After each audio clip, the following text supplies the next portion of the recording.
नमस्कार मंडळी.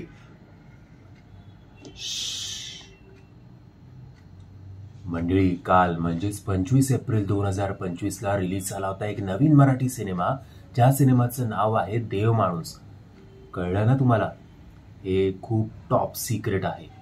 या कानाचं त्या कानाला कळता कामा नाहीये. कळलं? अशाच काहीशी प्रकारे या सिनेमाचं प्रमोशन ओव्हरऑल झालेलं दिसतंय, कारण कोणालाच कळलं नाही की हा सिनेमा 25 तारखेला रिलीज होणार आहे आणि 25 तारखेला हा सिनेमा रिलीज झालेला आहे. कदाचित दुसरं कारण असं पण असू शकतं की काल जो दुसरा सिनेमा रिलीज झाला होता त्याची चर्चा होती.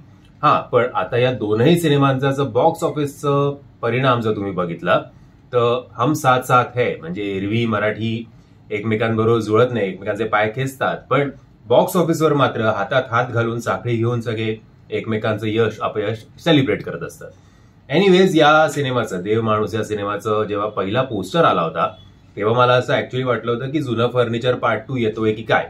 बट नंतर टीजर ट्रेलर जेव्हा आलं तर मी त्या दोनही पैकी काहीही बघितलं नव्हतं. विविध वेबसाईट्सवर मला एवढं कळलं होतं की 2022 साली आलेल्या वध, म्हणजे संजय मिश्रा आणि नीना गुप्ता स्टारर वध या सिनेमाचा हा रिमेक आहे. पण वध सुद्धा मी बघितला नव्हता, त्यामुळे एक नवीन कोरी पाटी घेऊन मी थिएटरमध्ये गेलो होतो आणि कोरं थिएटरच मला अनुभवायला मिळालं, कारण काही फार गर्दी नव्हती. एनिवेज, जेव्हा या सिनेमाची सुरुवात झाली तेव्हा पुन्हा एकदा मला वाटलं की मी जुनं फर्निचर पार्ट 2च बघतोय, कारण आई बाप इकडे फक्त सिच्युएशन जरा वेगळी होती. लोन काढलेलं असतं आणि मुलगा अब्रॉड असतो आणि मग ते काय पैसे पाठवत नाही यावनिताव. पण नंतर जे काही झालं ते आता मी तुम्हाला सांगत नाही. नंतर जे झालं ते खरंच अनएक्सपेक्टेड होतं की माणसाची विकृती कुठल्या लेवलला जाऊ शकते आणि एका सिच्युएशन मध्ये अडकल्यानंतर माणसाच्या हातातनं काय काय घडू शकतं, असे जे काही ट्विस्ट अँड टर्न्स या सिनेमामध्ये ओरिजिनल स्क्रीन प्ले थ्रू, म्हणजे वध या स्क्रीन प्ले थ्रू जे काही पेरले गेलेले आहेत, थोडा आपला मराठी टच देऊन, ते खूप उत्तम वर्क होतात. आणि दुसरी जमेची बाजू म्हणजे हा सिनेमा फार मोठा सुद्धा नाहीये. जेमतेम 2 तास 10 मिनिटं का 2.25 तास, म्हणजे इंटरव्हल सगळं पकडून 2.5 तासात तुमचा हा सिनेमा बघून सुद्धा होईल. सो हा सिनेमा नो डाऊट, जो आपण मराठीमध्ये कंप्लेंट करतो की ट्विस्ट अँड टर्न्स जरा कमी पडतायत, पेस थोडा कमी पडतोय, तसं या सिनेमाच्या बाबतीत होत नाही. डायलॉग्स पण या सिनेमाचे ओके आहेत. बट एंडला मला असं वाटतंय, आता मी तुम्हाला सिच्युएशन अख्खी सांगू नाही शकत आहे, बट समजून घ्या की ज्या काही विळख्यात हे आपले नायक म्हणजेच महेश मांजरेकर सर अडकलेले आहेत, त्या विळख्यातनं स्वतःच्या इंटेलिजन्सपेक्षा नशिबामुळे ते बाहेर पडले असं एकंदरीत मला फिलिंग आली. त्यामुळे ते असतं ना मास्टर माइंड, की सगळं त्यांनी जुळवून आणलं असं न वाटता नशीब होतं म्हणून वाचले बिचारे, नाही तर अडकले असते, असं काहीतरी मला फिलिंग आली. सो ते जरा मला कुठेतरी मिसिंग वाटलं रायटिंगमध्ये. नेहा शितोळे यांनीच आय थिंक लिहिलंय सगळं स्क्रीन प्ले, आणि सो ते आता ओरिजिनलमध्ये सुद्धा तसं आहे का मला माहिती नाही, बट जर तसं असेल तर याच्यात थोडं बदलून की यांनीच सगळ्या कशा गोष्टी मॅनिप्युलेट केला असं घडायला पाहिजे होतं, असं माझं तरी मत आहे. अभिनयाची बाजू नेहमीप्रमाणे या सिनेमाची भक्कम आहे.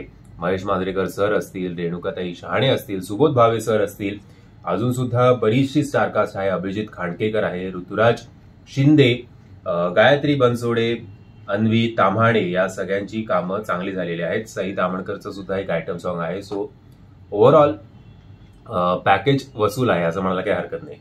तेजस देवस्करचं डिरेक्शन आहे आणि ते सुद्धा चांगलं झालेलं आहे. म्युझिक मात्र या सिनेमाचं ओके मला वाटलं, काही फार मजा नाही आली म्युझिकमध्ये. तो आधीचा एक काळ होता सचिनजींचा आणि महेशजींचा, किंवा त्याच्या आधीचा काळ, जेव्हा मराठी गाणी गाजत होती. आता एक अजय अतुल सर सोडले तर कोणाची आठवत सुद्धा नाहीत गाणी. सो गाण्यांनी सुद्धा सिनेमा बराचसा तारला जातो, हे बहुतेक आपले मेकर्स विसरलेले दिसत आहेत. आणि नुसते सिनेमांवर सिनेमे येत आहेत काही प्रमोशन न करता, आणि मग ते खापर फोडायला रेडीच असतात की आम्हाला मतलब प्रेक्षकांना मराठी सिनेमा बघायचा नाहीये. बट जर मी युट्यूबवर रिव्ह्यू व्हिडिओज बनवून सुद्धा मला जर माहिती नव्हतं की हा सिनेमा 25 तारखेला येणार आहे, तर इतरांचं काय असो.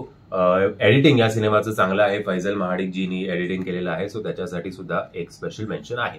ओव्हरऑल या सिनेमाला मी तुम्हाला रेकमेंड नक्कीच करू शकतो की हा सिनेमा तुम्ही थिएटरमध्ये जाऊन बघा, जर तुम्ही ओरिजिनल बघितला नसेल तर. आणि जरी बघितला असेल तरी आपल्या मराठी कलाकारांबरोबर तो एकदा बघायला काही हरकत नाही आहे. सुबोध भावेंच्या कॅरेक्टरमध्ये सुद्धा त्यांच्या भूमिकेमध्ये सुद्धा एक ट्विस्ट आहे. तो ट्विस्ट सुद्धा अनएक्सपेक्टेड होता. सो वाव फॅक्टर तर आहेत या सिनेमामध्ये भरपूर. सो ओटीटीवर येण्याची वाट बघू नका. आणि आजचा दिवस उद्यावर ढकलू नका की आज उद्यामध्ये बघू, कारण परिस्थिती काल रिलीज झालेल्या दोनही मराठी सिनेमांची अतिशय वाईट आहे. सो बघूया तुम्ही आता सपोर्ट करत आहात की नाही करत आहात ते. अद्वैत नेंबळेकरांचं BGM, जर तुम्ही हा सिनेमा बघितला तर माझ्या मताशी तुम्ही ऍग्री करता की डिसऍग्री करता हे कमेंटच्या माध्यमातून कळवा. जय हिंद, जय महाराष्ट्र, आणि चॅनलला सबस्क्राईब आणि करायला विसरू नका. थँक्यू.